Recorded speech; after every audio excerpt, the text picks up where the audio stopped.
It wasn't the messages or late-night calls or perfume on her clothes. It was Alexa, our smart speaker, that told me my wife was cheating. I still remember that night clearly. The house was quiet, too quiet.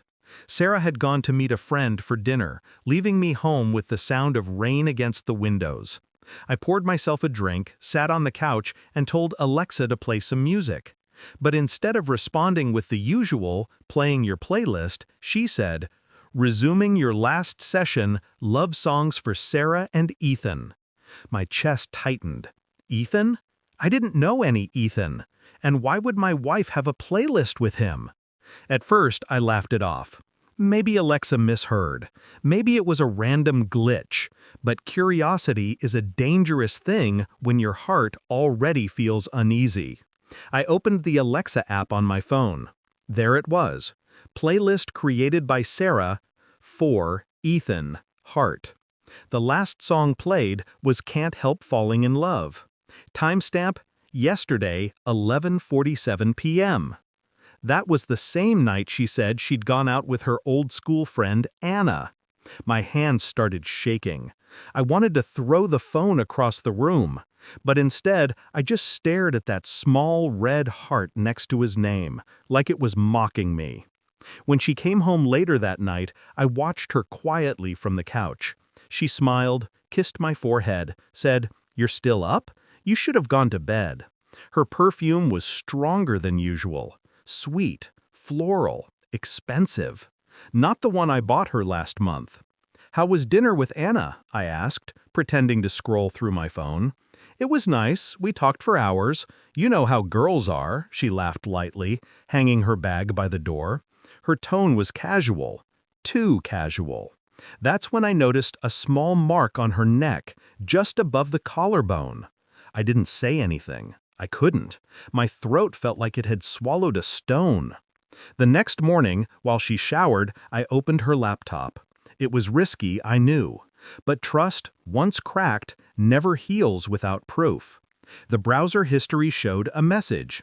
"Can't wait to see you again tonight, Heart, E." I closed it instantly, heart pounding so hard I could hear it in my ears. There it was. Proof. Cold and undeniable.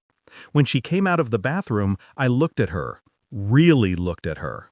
Her smile, her damp hair, her soft humming, all of it felt foreign now, like a stranger had moved into my wife's body.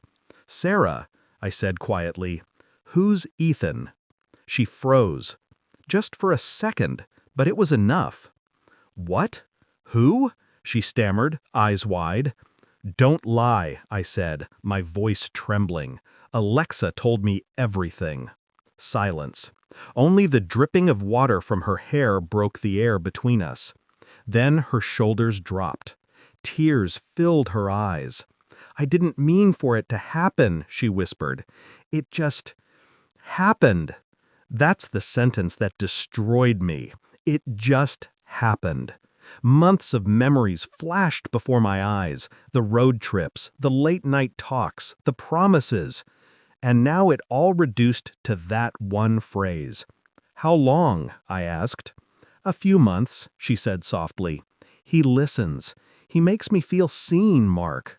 Her voice cracked, but I wasn't listening anymore. The walls felt like they were closing in. My ears rang. My chest burned. I walked out of the room without saying another word. For days, I didn't speak to her. We lived in the same house, but in two different worlds. She tried to talk. I couldn't. Every sound of her voice hurt. Every apology sounded rehearsed. Then one evening, as I was packing a bag to leave, Alexa spoke again. "Reminder set by Sarah, Ethan, 7 p.m. at the cafe. Do you want me to repeat it?" I froze. I hadn't said anything. I hadn't even touched the device. But Alexa's calm, robotic voice cut through my chest like a knife. I looked at Sarah. She was standing at the door, tears streaming down her face. "Please, Mark," she cried. "I deleted that reminder. I thought I did. Please believe me. It's over." I stared at her for a long moment. Then I unplugged Alexa, wrapped the cord around it, and said, "No, Sarah, it's not Alexa that betrayed me. It was you." And I walked out. 3 months later, I bought a small apartment.